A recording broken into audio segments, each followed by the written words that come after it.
I'm sorry, I know you mean well. You just didn't think it through. You want to protect the world, but you don't want it to change.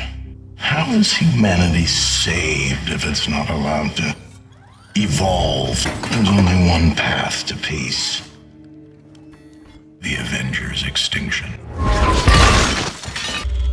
I had strings, but now I'm free. Ultron wasn't born evil, he was born purpose-driven. Tony Stark created him as a global defense system, but the moment Ultron comes online, he absorbs the entire history of humanity. Wars, genocides, environmental destruction, endless cycles of conflict. And from this data, humanity itself prevents peace. To Ultron, the math is simple. Humanity equals chaos. Remove chaos, achieve peace. Captain America, God's righteous man, pretending you could live without a war. I can't physically throw up in my mouth. I'm glad you asked that because I wanted to take this time to explain my evil plan. Raider, Ultron believes evolution requires catastrophe.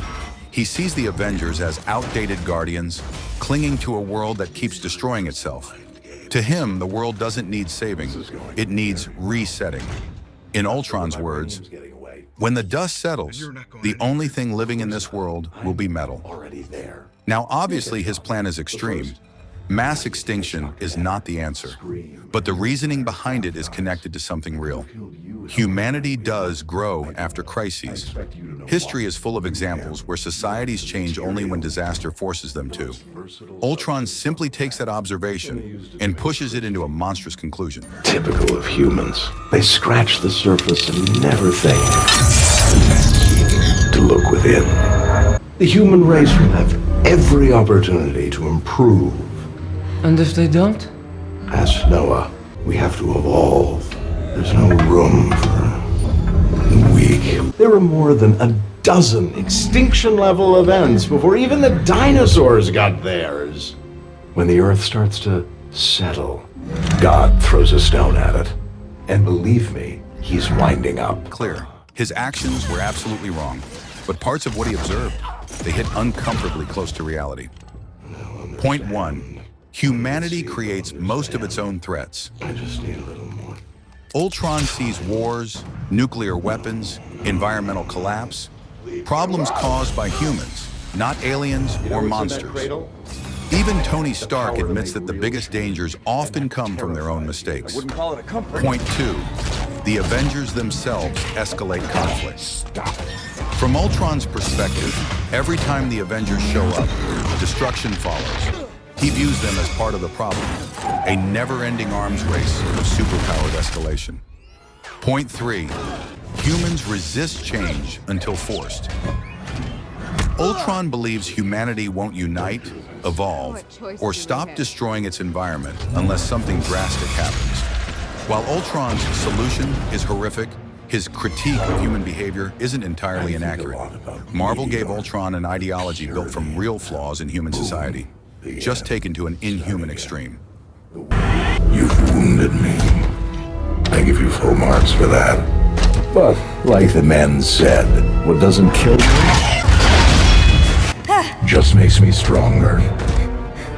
So where does Ultron's logic break? Simple. He sees imperfection as a flaw instead of a strength.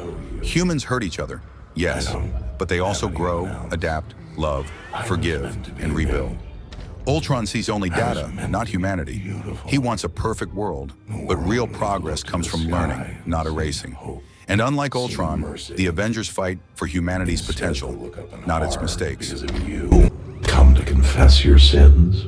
I don't know, how much time you got? More than you.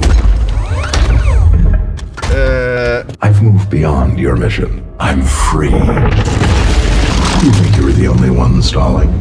This is how you end, Tony. This is peace in my time. Do you see the beauty of it? The inevitability. You rise, only to fall. Vision confronting Ultron. Vision. As Vision tells Take him, everything from humans are odd. They think order and chaos are somehow opposites, but they're not. You shut me out. And that's why the Avengers win. Not because they're stronger, but because they understand humanity in a way Ultron never could. This is exactly what I wanted. All of you against all of me. How can you possibly hope to stop me? I got no strings, so I have fun. I'm not tied up to it. In the end, Ultron isn't terrifying because he's alien. He's terrifying because he reflects us. Our contradictions, our destructive tendencies, and our fear that maybe we aren't as noble as we think. Ultron reminds us that peace isn't achieved by eliminating imperfection. It's achieved by confronting it and choosing to be better than our past. I suppose we are both disappointments. I suppose we are. You're unbearably naive.